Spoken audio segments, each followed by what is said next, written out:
Retornando, gente, eu acabei passando, né, do tempo, acabei esquecendo no último vídeo, tá?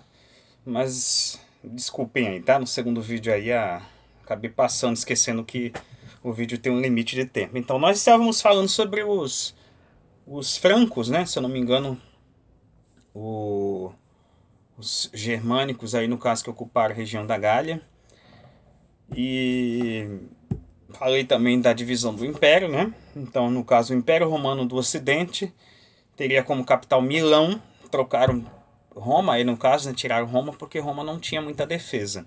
E o Império Romano do Oriente seria a capital Bizâncio, depois rebatizada como Constantinopla, né, em homenagem ao imperador Constantino, e hoje em dia chamada de Istambul, tá bom? Então isso é o que nós temos para falar. Continuando, tá, gente? Então, ó. A gente precisa dar uma olhadinha no mapa da página 207 do livro de vocês aí. Tem esse mapa aqui muito bacana, por sinal, tá?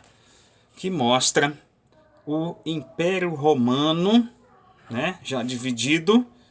Você vê que esse pintado mais numa cor mais clarinha, laranja, né? Clarinho seria o Império Romano do Ocidente. E o outro seria pintado com uma cor mais pro abóbora, né? Seria o Império Romano do Oriente. E essa parte cinza aí eram os povos que viviam fora da região do Império, né? E aí você vê a circulação deles, aí no caso, né? Como eles foram entrando dentro do território do antigo Império Romano, tá? Então você vê, no caso, os nomes, né, vão sendo modificados. Então Molisipo depois se chamou Lisboa, Gades depois passou a chamar de Cádiz, tá? E aí você vê a circulação deles, né? Nesse mapa aqui. Jutos, anglos, que foram para a região da Inglaterra. Bom, os burgúndios ou borgonheses, que foram para a região de Milão, tá? Na Itália. Tá bom? O que mais? Os ostrogodos chegaram na região próxima ao rio Danúbio. Ok? Os visigodos chegaram até próximo da região de Constantinopla também, né? Chegaram até Constantinopla. Mas uma parte dos visigodos acabou chegando na região da Península Ibérica, né? E ficaram um tempo lá nessa região da Península Ibérica também. Ok? Os francos ocuparam a Gália, né? A França, da Franco, lembra a França? Não tem como esquecer. Tá? Os vândalos também deram uma passada, né, na Península Ibérica, depois eles foram para o norte da África, onde era a antiga região de Cartago, né, hoje a Tunísia atual. E por aí vai, tá, gente? Então é um mapa bastante interessante esse, tá? Tá bom? Da migração dos povos bárbaros aí no caso, tá? Ok? Bom, vamos continuar, tá, gente? Então, o início da Idade Média, tá, segundo a tradição historiográfica, né, seria quando os povos bárbaros, né, destronaram o último imperador romano, que nem a gente viu na última videoaula, né, que foi o Rômulo Augusto, tá? E aí o Odoacro, chefe dos Érulos, tirou ele como imperador, né, e a partir dali, segundo alguns historiadores, seria o fim da Idade Antiga. A Idade Antiga vem desde a época da Mesopotâmia, né, Egito Antigo, até a época do fim do Império Romano. Então é um período de tempo bastante grande, né? E a Idade Antiga se iniciou, vocês devem lembrar, com o fim da pré-história, né? O fim da pré-história, o marco, fim da pré-história, segundo essa visão historiográfica, seria a invenção da escrita, tá bom? E a Idade Média, que vai ser o tema de estudo já do sétimo ano, né, principalmente, e finalzinho do sexto ano, ela se iniciou a partir da tomada, né, quando eles dominaram a região de Constantinopla, né, e aí foram quem que fizeram essa dominação? Foram os turcos muçulmanos, né, conhecidos como turcos otomanos, tá? E aí é o marco para o início da Idade Moderna, tá bom? Assunto mais para o 7º ano, tá bom? Mas enfim, gente, eu fiz aqui um esqueminha, né? Como a gente dividia a história antigamente, né? Vou passar isso na lousa, então. Esse PH aqui é pré-história, idade antiga, né? Ou antiguidade seria o início com a invenção da escrita, 3000 a.C. A chamada Idade Média se inicia com a queda do Império Romano do Ocidente, no ano 476, e a Idade Moderna, o início com a queda de Constantinopla, o Império Romano do Oriente, né, no ano de 1453, tá bom? Tá? Sempre lembrando, tá, gente? São marcos históricos, né? A gente não vai dizer assim, ah, mas no ano tava a Idade Média, no outro virou Idade Moderna. Não, isso aí, essas divisões são para facilitar didaticamente o estudo, né? Vamos pensar dessa forma, tá bom? Então, gente, no lugar do Império Romano, aos poucos foram se formando pequenos reinos, tá? E isso é a origem da Idade Média, do período medieval, feudal que a gente chama, né? Pequenos reinos. A nobreza que foi sendo formada já durante o governo do Carlos Magno, né? O rei dos francos, que é o que a gente vai ver daqui a pouquinho, tá? Então a Inglaterra, por exemplo, ela demorou um pouquinho mais para se consolidar como reino, né? Porque ela tinha divisões internas, ainda estava sofrendo invasão de vários povos, o último deles os vikings, né? Que talvez tenha sido, consolidou, né, o reino inglês. Naquela série dos vikings eles tocam nesse ponto, né, que tinha um rei da Inglaterra, disputava o território ali com os vikings, tá bom? Enfim, gente, o reino franco, que deu origem à França atual e à Alemanha, né, ele se consolidou primeiro como mas assim, o primeiro reino bárbaro, né, cristianizado, né? Então o ponto chave foi o quê? Foi o cristianismo para unir aquelas populações francas, né? A França, o reino da França acabou se formando antes da Alemanha. A Alemanha só se formou como uma coisa só já no século XIX, tá? Mas existia uma cultura alemã que foi fundada a partir do Império, o antigo Império Carolíngio, né, do Carlos Magno, tá? Depois a gente vai ver.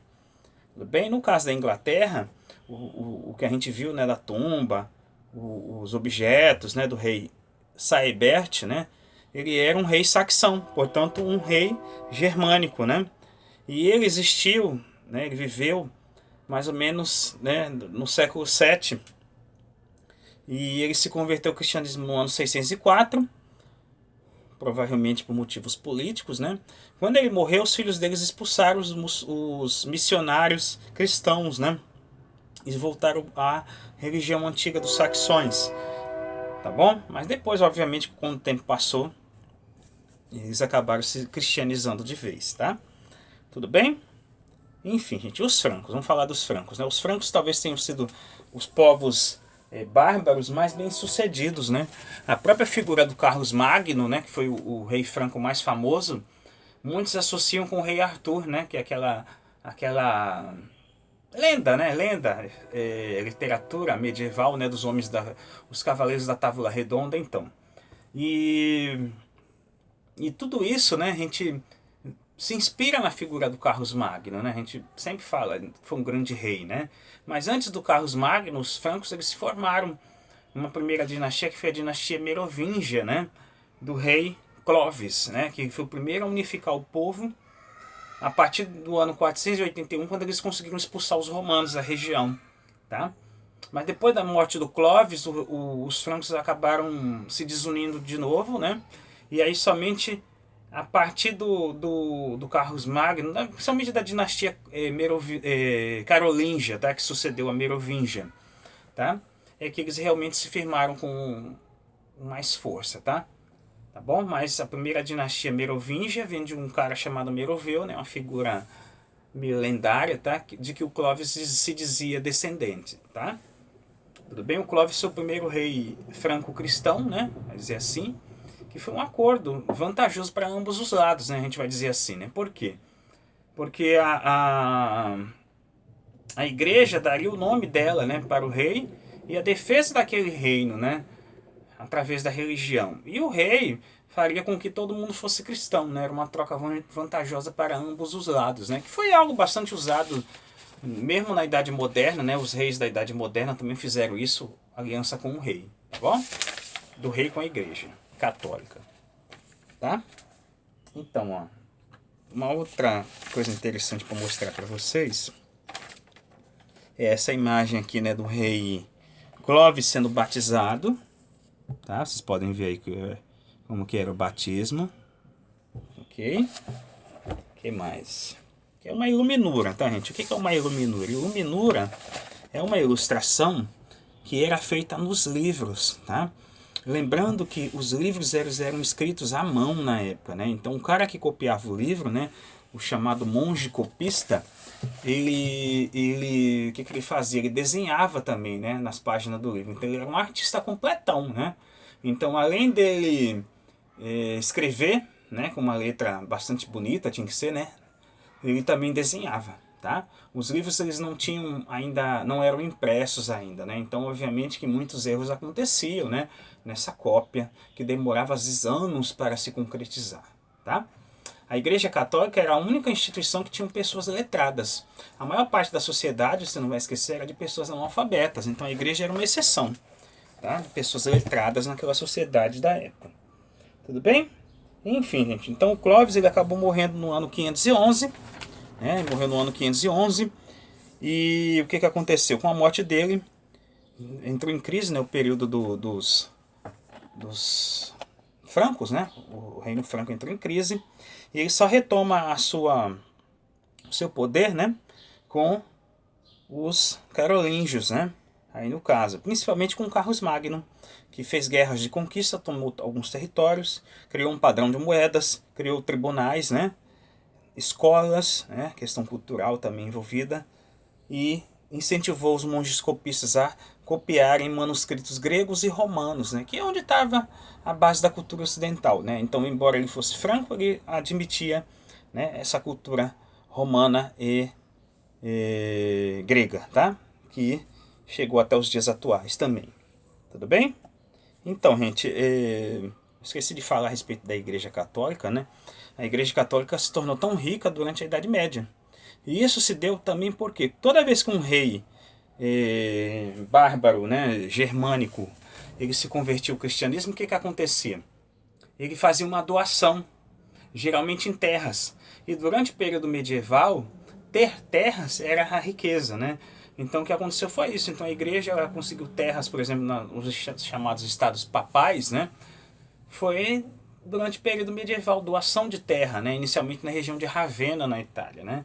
Depois a Igreja Católica, durante o período medieval, se tornou a maior senhora feudal da Europa, né? Aí no caso. Isso vai causar problema futuramente para os futuros reis, né? Num outro contexto, mais para frente aí que a gente vai estudar, ok? Tá bom? Então, foram doações de terra que tornaram a Igreja Católica tão rica, né? Pode-se dizer assim, tá? O que mais que a gente tem que finalizar e tudo, né? O último vídeo agora. Então, gente, ó. Então, Carlos Magno foi um cara que incentivou a cultura, né? Um grande governante, eu sempre falo isso, né? É aquele que incentiva a educação e cultura, tá bom? Um mau governante é aquele que maltrata professor e artistas, tá bom? É sempre bom lembrar isso aí, é só você olhar. Bons governantes investem em educação e cultura. E, obviamente, saúde, né? Isso é necessário, isso nos dias atuais. O Carlos Magno incentivou justamente aquilo que eu acabei de falar. Escolas e cultura. Então, foi um grande governante, tá? Porém, como sempre acontece, quando um grande governante morre, a sucessão nunca é como deveria ser, né? Então, o filho dele, que era chamado O Piedoso, né, não era um rei fraco, né? Então o que aconteceu? Ele acabou indo muito mal como governante. Os dois filhos dele, né, os netos do Carlos Magno, brigaram entre si pelo território. E aí acabou que se dividiu. Uma parte formou a França atual e a outra parte formou a Alemanha, né? Tá? Então o reino acabou se esfacelando com o passar do tempo. E aí depois veio o ataque dos normandos, né? Chamados também de vikings. E aí pronto, né? acabou se formando daí a sociedade feudal, né? Muito do que o Carlos Magno tinha feito como governante acabou servindo de base para a formação da Idade Média europeia, né? Então a questão do Carlos Magno dar terras para quem trabalhasse fizesse um bom trabalho para ele, né? Os duques, os marqueses, os condes, né, que eram alta nobreza, né? Então eles tinham um pedação de terra porque eles tinham feito um bom trabalho para o Carlos Magno e eles eram como se fossem os administradores do território em nome do Carlos Magno. Não tinha como o Carlos Magno administrar um território tão grande. Então ele colocava pessoas de confiança dele, tá? E aí depois os descendentes desses caras acabaram herdando aquela terra, né, que era a nobreza, tá bom? Então foi a partir do Carlos Magno que se formou a nobreza medieval, feudal, né, que a gente chama, que a gente vai estudar mais pra frente, ok? Espero que vocês tenham gostado, tá, gente, desse vídeo. Eu fiz com muito carinho, sempre bom lembrar, tá? Qualquer dúvida, mande mensagem, entre em contato, tá bom? Aos meus alunos do Perus, espero que tenham compreendido.